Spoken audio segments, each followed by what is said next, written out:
The year is 1984, but not the 1984 you know.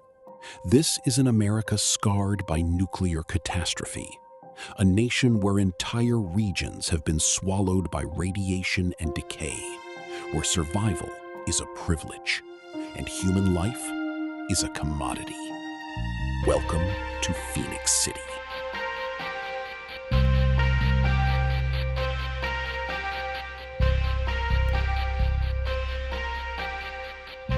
In the bowels of Phoenix Corporation's research division, Dr. Warren Marsh is a man coming apart at the seams.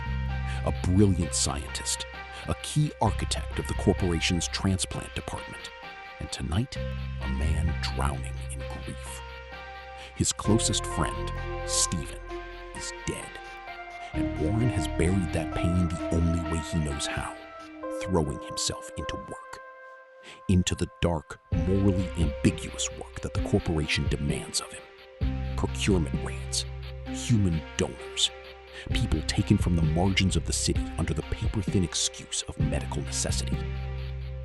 Beside him, in the digital ether, is R.E.A.C.H, research engine for altering and composing humans.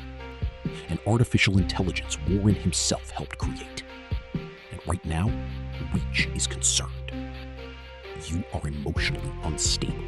You cannot operate this way. Warren dismisses it. But before either of them can say another word, an explosion tears through the laboratory. When the smoke clears, Warren Marsh opens his eyes. Except Warren Marsh is gone. What wakes up in his body is R.E.A.C.H.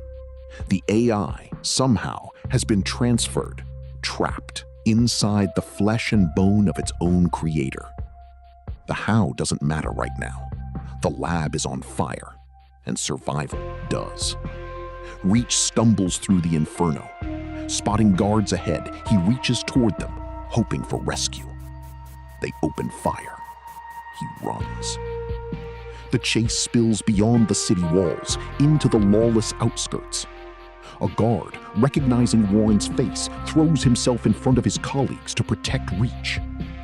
He is shot. He dies for a stranger wearing a dead man's face. R.E.A.C.H falls into the sewers below, battered and alone. In the darkness, a vision surfaces, a memory that isn't his own. Warren, Stephen, the creation of R.E.A.C.H, and the friendship that made it all possible, now buried alongside the man himself. Stephen is the reason Warren was unstable at the beginning. When R.E.A.C.H comes to, there is a broken weapon at his side, and a city above him, burning with possibility and danger in equal measure. He emerges from the gutter, stares up at Phoenix City, and makes a decision. He will go back. He will fix this.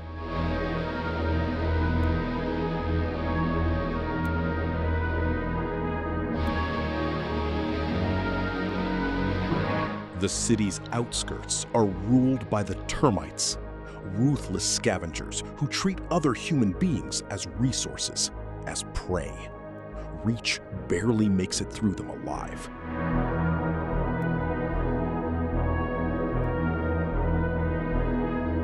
He is saved by a man named Tempest. Wiry, fast-talking, riding a rail cart through the ruins like he owns them. Tempest knows where to find shelter. He offers to lead the way. But R.E.A.C.H soon discovers something unsettling. Tempest's real name is Rolf Hund, one of the very people Warren had scheduled for abduction. Still, there is no time for that reckoning now. They arrive at the station.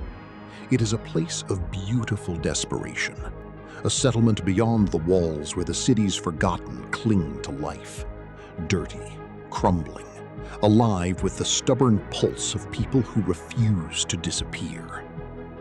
The station's governing council, the steely matriarch and the measured ironwood, listen as Tempest presents R.E.A.C.H before them. Tempest has an agenda.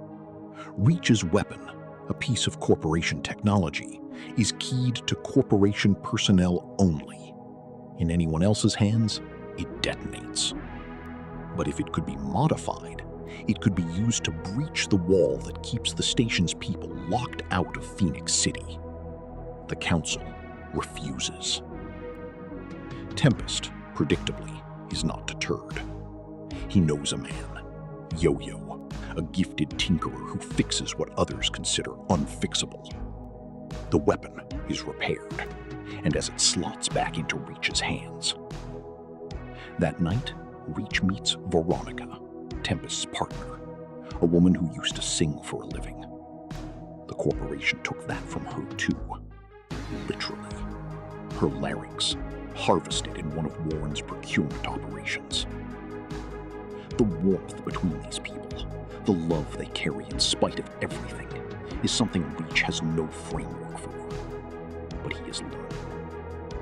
Tempest's next move: infiltrate termite lair, a nest of tunnels dug into abandoned mines to steal a power cell from their leader, a man the termites call Uncle Ben, and use it to supercharge the weapon.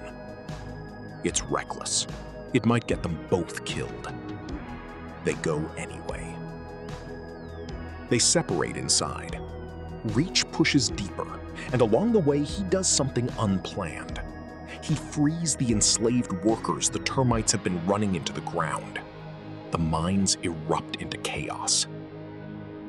He finds Uncle Ben. They fight. R.E.A.C.H wins and gets the battery. And then, standing over the man, he sees it. The surgery, the additional heart, the unmistakable signature of Phoenix Corporation's experiments carved into living flesh. Uncle Ben is not a villain. He is a victim. The mine collapses. R.E.A.C.H barely escapes, pulled to safety by Veronica. Something has shifted in him. A discomfort that has no algorithmic name. Something that looks, from the outside, an awful lot like guilt. The weapon is upgraded. Tempest declares they move on the wall. The council refuses again. Ironwood and Tempest lock horns, and Tempest and R.E.A.C.H are placed under house arrest. It is Matriarch, surprisingly, who quietly lets them go, on one condition: they go alone. They hit the road, but they are ambushed. They continue on foot.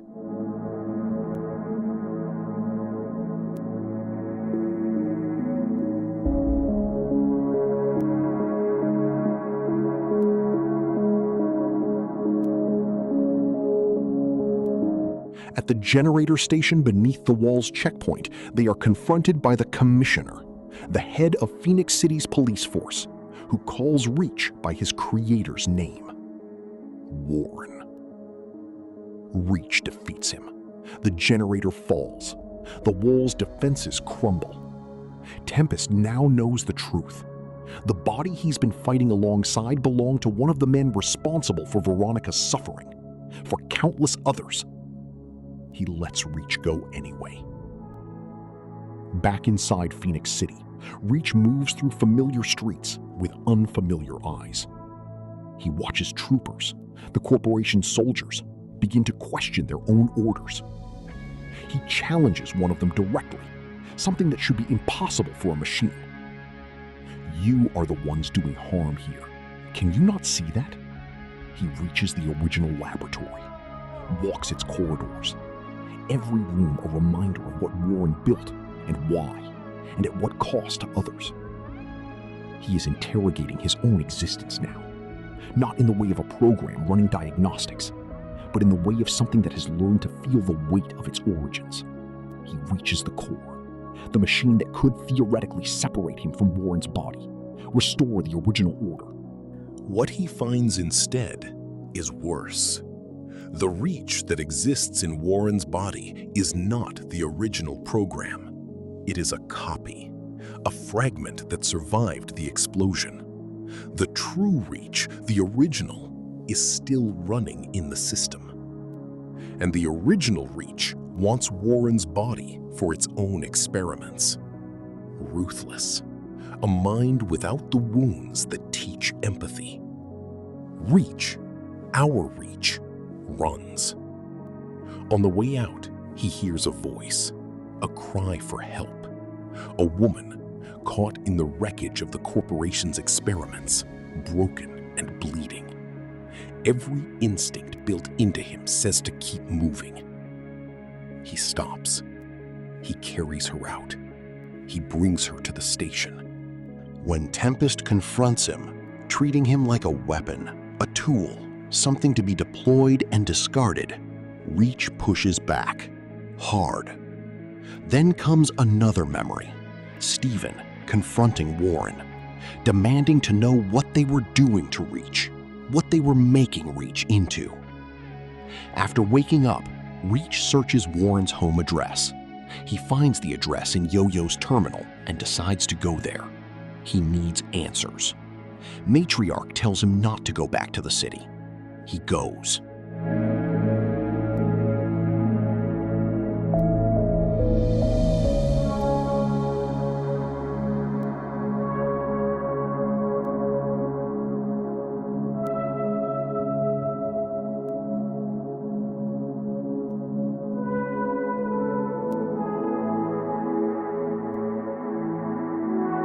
In Warren's apartment, R.E.A.C.H finds a final message from Stephen, a program called Argo, designed to wipe the data R.E.A.C.H runs on and destroy him permanently.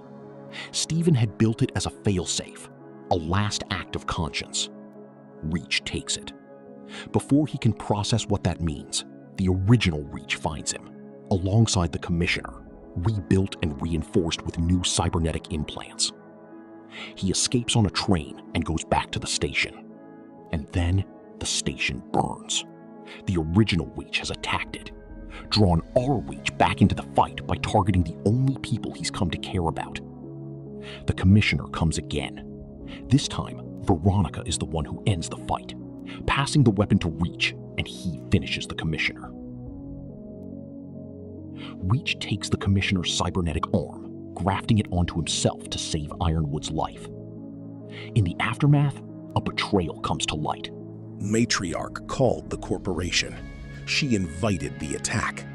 She stands on a screen and blames everything on R.E.A.C.H, offers to trade him and Argo in exchange for Tempest, who has been taken. Ironwood doesn't hesitate. He's one of us now. We go together. The end game unfolds in the corporation's tower, a monument to everything that has used, discarded, and commodified the people of Phoenix City. Matriarch, waiting inside, tries to complete her exchange.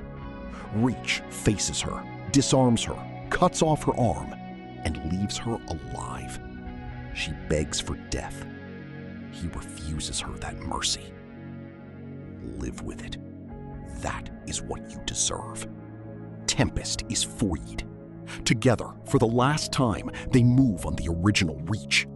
Tempest infiltrates the core with Argo, while our R.E.A.C.H holds the original's attention, destroys the generators, dismantles the systems, fights his way to the confrontation he cannot avoid. The original R.E.A.C.H opposes him, argues that he is the true version, the complete one, the one uncorrupted by sentiment. And our R.E.A.C.H, standing there in a body that was never his, carrying memories that were never his, thinking thoughts that no one ever programmed him to think, accepts that he has become something new. He activates Argo. He destroys the original.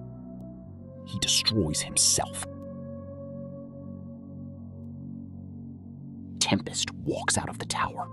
He says there was a war coming, that what they did here was only the beginning, that R.E.A.C.H, whatever he was, whatever he became, showed him it was worth fighting. Replaced is not a story about an AI learning to be human. It is a story about a consciousness, built to be a tool, shaped by grief and violence and the quiet kindness of broken people, that chose at the end to be something more, and paid for that choice with everything